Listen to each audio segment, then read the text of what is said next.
مفيش حاجة أحلى من ريحة المخبوزات في البيت، طعم وريحة ونكهة مستحيل تلاقوها في أي حتة بره. في فيديو النهاردة هنعمل عيش الساندوتشات اللي بيتعمل فيه البرجر أو الفرايد تشيكن، هنقدمه بطريقتين والاتنين أسهل من بعض. قبل ما نبدأ، أنا نسمة يسري ودي قناتي، لو أول مرة تشوفوها انزلوا اشتركوا وفعلوا جرس التنبيه عشان توصلكم كل وصفاتي الجديدة. ويلا بينا نبدأ على طول. هنحتاج كوباية حليب دافي، معلقتين كبار سكر، بيضة، معلقة كبيرة خميرة فورية. هنقلبهم كويس، هسيبهم 10 دقايق لحد ما تعمل بابلز زي كده. كده الخميرة جاهزة وشغالة. هنزلها بقى في البولة اللي هعجن فيها.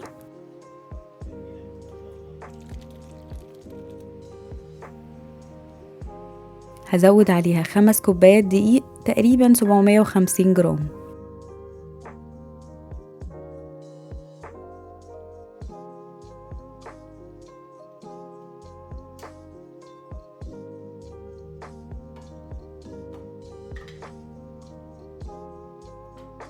هبتدي أعجن. هنزود بقى معلقة صغيرة ملح، معلقة خل، ونص كوباية مية، وهنعجن كويس قوي. أول ما العجينة تلم بالشكل ده هزود بقى معلقة زبدة كبيرة، وهعجنها تقريبا 5 دقايق. كده العجينة جاهزة، بتبقى بتلزق بسيط كده. أول ما تخمر هتبقى مظبوطة جدا. هنقلها في بولة مدهونة زيت، هغطيها واسيبها ساعة لحد ما تتضاعف.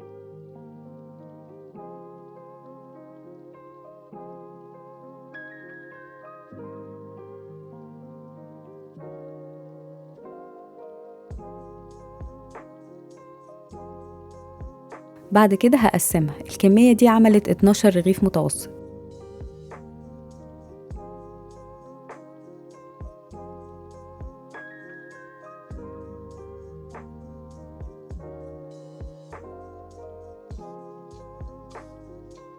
هبتدي ألم كل كورة بالشكل ده،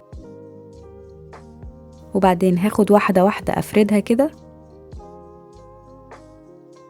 وأقفلها كويس.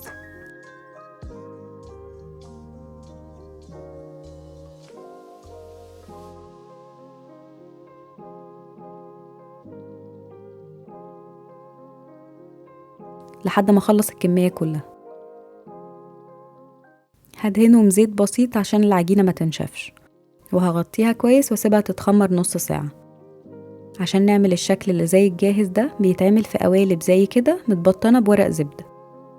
هبتدي أحط فيها العجينة،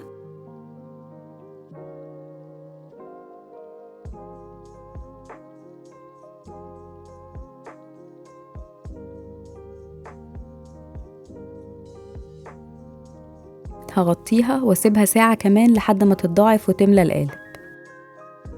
أنا عملت نص الكمية كده والنص التاني من غير قوالب. بعد ساعة هتلاقوها ملت القالب بالشكل ده.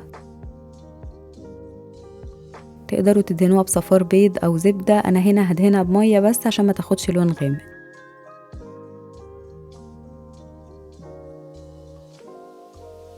هنرش عليها سمسم،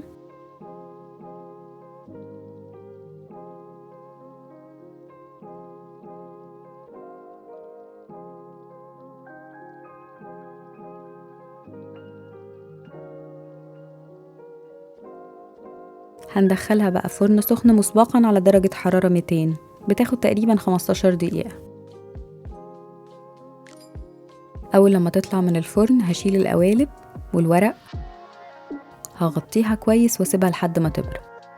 دايما أي مخبوزات لازم تتغطى شوية بعد الفرن عشان تبقى طرية. شايفين شكله يجنن وريحته خطيرة؟ شايفين فلافي قد ايه؟ وصفة مظبوطة بالملي، احفظوها عندكم عشان الفيديو الجاي هنعمل بيه برجر خطير. بس كده، لو لسه بتتفرجوا لحد هنا شكرا جدا عشان بتتفرجوا للآخر. ولو عجبكم الفيديو ما تنسوش تعملوا لايك وشير وتشتركوا في القناة. أشوفكم الفيديو الجاي.